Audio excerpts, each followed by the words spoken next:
성부와 성자와 성령의 이름으로 말씀드립니다. 한 주간 동안 안녕하셨는지요? 저는 최근 넷플릭스에서 꽤 인상 깊은 다큐멘터리를 본 적이 있습니다. 제목은 킬러 인사이드 아론 에르난데스는 왜 괴물이 되었나 였습니다. 사실 저는 영어 공부도 할 겸 이 작품을 자세하게 여러 번 보았습니다. 이 다큐멘터리는 최고 수준의 미식 축구 선수로서 갓 20살을 넘겨 4천만 달러, 한국 돈으로 무려 550억 원의 계약을 맺었던 선수가 어떻게 살인자가 되었는가에 대한 내면의 역사를 추적하는 내용이었습니다. 낮에는 미남형의 준수한 외모, 그리고 겸손하고 순박한 태도로 팬들의 사랑을 듬뿍 받았던 그가 밤에는 마치 깽처럼 거친 삶을 산 것입니다. 그는 무려 3건의 살인사건과 연루되어 있었습니다. 그중 한 건만 유죄로 인정되어 종신형에 처해졌으며 나머지 2건은 능수능란한 변호사의 도움으로 무죄를 받게 됩니다. 그러나 이 다큐멘터리를 본 사람들은 이 사건들도 그가 유죄라는 입증을 갖게 됩니다. 결국 그는 감옥에서 자살로 생을 마감하는 선택을 했는데 당시 그의 나이는 고작 27살이었습니다. 그는 외면적으로는 화려한 스타 플레이였으나 사실 자신에 대해 크게 낙심했던 한 젊은 청년에 불과했습니다. 언제부터인가 그 낙심이 스멀스멀 자라나 결국 그를 삼켜버린 것입니다. 다큐멘터리는 그의 낙심이 기둥처럼 든든한 존재였으며 모든 가치의 전수자였던 그의 아버지가 16살에 갑작스럽게 사망하고 그의 어머니가 사촌 누나의 남편과 재혼하는 터무니없는 일을 겪으면서 시작되었다는 결론을 내립니다. 이 작품은 명확한 삶의 기준을 잃어버리고 또 그것을 대체할 만한 무엇이 나타나지 않을 때 때로 인간은 얼마나 피폐해질 수 있는가를 여실히 보여주고 있습니다. 제가 지금 이 다큐멘터리를 언급한 이유는 오늘 말씀들이 인간들을 낙심에 처하게 하는 존재는 무엇이며 또 그것에 대해 대처는 어떻게 이루어져야 하는가에 대해 말하고 있기 때문입니다. 우리는 낙심했지만 그렇지 않은 척 하면서 살아가는 존재일지도 모릅니다. 그러다가 자포자기의 심정으로 마치 지킬 박사와 하이드처럼 분열된 모습을 드러낼 수 있습니다. 이 사실을 기꺼이 인정하고 통합된 인간의 길이 무엇인지 모색하는 저와 여러분이 되기를 주님의 이름으로 기원합니다. 오늘 일독서인 창세기는 좀 슬픈 내용입니다. 하나님께서 금지하신 선악과를 기어코 따먹은 아담과 하와는 이제 분별력이 생겨 자신들이 알몸임을 알게 되고 이 사실이 두려워 하나님의 눈을 피해 숨어버렸기 때문입니다. 이들이 선악과를 따먹기 전에는 알몸이면서도 서로 부끄러운 줄 몰랐지만 선악과를 먹으면 하나님처럼 될 수 있다는 간교한 뱀의 꼬임에 빠져 사고를 치고 만 것입니다. 이제 선악과를 먹음으로 인해 너와 나 안과 밖의 구별이 생기게 되었으며 여자는 이제 해산의 고통을 겪고 남편의 소나기에 쥐어 살게 되며 남자는 죽도록 고생해야 하고 그래야만 먹고 사는 처지로 전락하고 맙니다.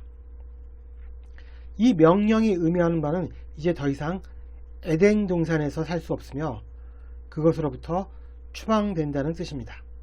그렇다면 이들을 이렇게 만든 뱀은 어떤 존재일까요?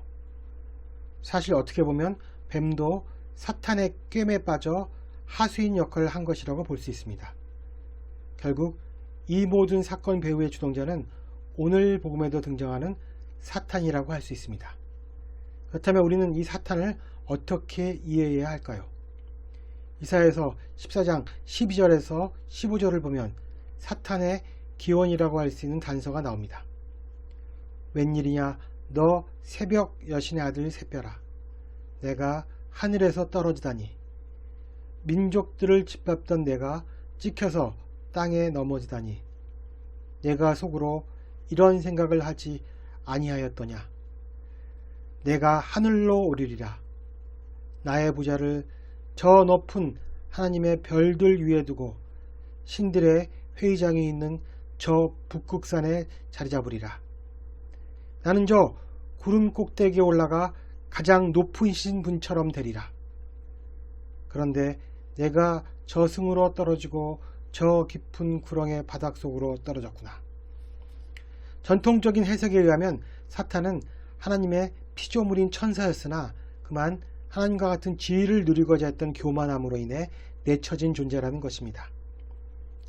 사탄의 능력과 한계에 관한 서술은 욥기에 좀 더 분명하게 나옵니다. 욥기에서는 하나님과 사탄이 욥을 두고 내기를 하는 장면이 나옵니다. 하나님께서 천사들 사이에 끼어있던 사탄에게 욥의 신실함을 칭찬합니다. 그러자 사탄은 욥이 하나님께 충실한 이유는 하나님께서 주신 소유물 때문이라고 답합니다. 모든 소유물을 잃었음에도 불구하고 욥이 믿음을 잃지 않자 사탄은 아직 욥이 뼈와 살을 치는 고통을 당하지 않았기 때문이라고 했습니다. 그러자 하나님은 욥의 목숨을 제한 모든 것을 사탄의 손에 붙인다고 말씀하십니다. 이것으로 보아 하나님께서는 사탄의 존재를 인정하셨으며 사탄은 악행을 저지를 때 하나님의 허락이 필요한 존재임을 알 수 있습니다. 따라서 사탄은 하나님으로부터 세상의 지배에 대한 자율성을 어느 정도 보장받은 존재라고 할 수 있는 것입니다. 그리고 사탄이 가장 심혈을 기울인 일은 바로 사람들을 낙담시키는 일이었습니다. 그 애가 바로 아담과 하와, 욥 등입니다. 그러나 예수님만은 결코 이들에게 굴복하지 않으셨습니다. 그것은 사탄이 어떤 존재인지를 잘 알고 계셨기 때문입니다. 예수님은 가파르나움에 있는 한 집에 들어가셨습니다. 이에 두 무리가 예수님께로 몰려옵니다.